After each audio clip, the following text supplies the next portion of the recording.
Ba, izango diozu kasetari berriari pasatzeko, mesedez. Apa, zer, Ainhoa, eta? Ainhoa. Ainhoa naiz bai. Bai, zeran, posi? Posik, bai. Betianik nahi izan dudan lan bat da hau. Lan polita baina gogorra, Gogorra. Bai, bueno, lehenko eta baina hasiko gara gauza erraz batekin, ondo? Arratian, aztarna batzuk aurkitu omen dituzte. Eta zure lana hori izango da. Bertako baserritar batekin galderak egin eta elkarrizketatu. Bai. Bale, ba... Hobeto igual, mirenek jarraibideak emutu bezizu. Bale, ba. Bale, Eskerrik asko. Etorri. Bai. Agur.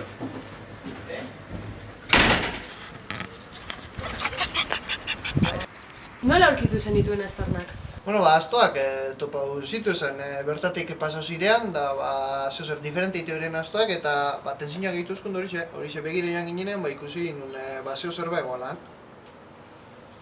Bai, eta nori dagokio aurkitutako aztarnak? Ba, nik lehen egoten pentsa noan, dinosaurionak ete zirean edo, bai, eske ez dakit, ba, horixe pentsa noan nik neuk, bai, antza zintzilari geure dinoanan arabera, ba, personanak izakinak dire. Eta ipatutako zientzilari horiek zer uste dute horren inguruan? Ba, itxure baten dinoe, ba, hemen bizi zirean personan markak edo aztarnak edo zireala, bai ez dakit, ba, nik nau pentsan honan kontrakoa, horixe, ba, personanak egi direala. Eta baldago antzeko aztarnarik munduan zehar, edo?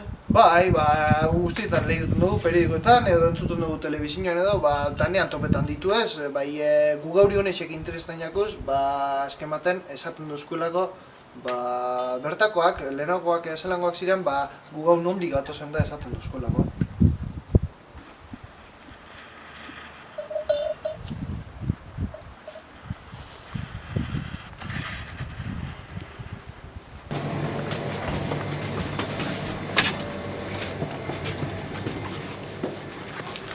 Eskerrik asko.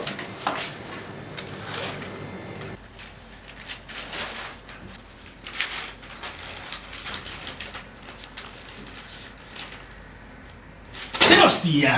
Dinosaurioak! Hau ez da posible. Martinen Leizalde arratiarrak dinosaurioen aztarnak aurkitu ditu bere baserrian. Antza, hemen zeuden dinosaurioak taldetan bizi ziren.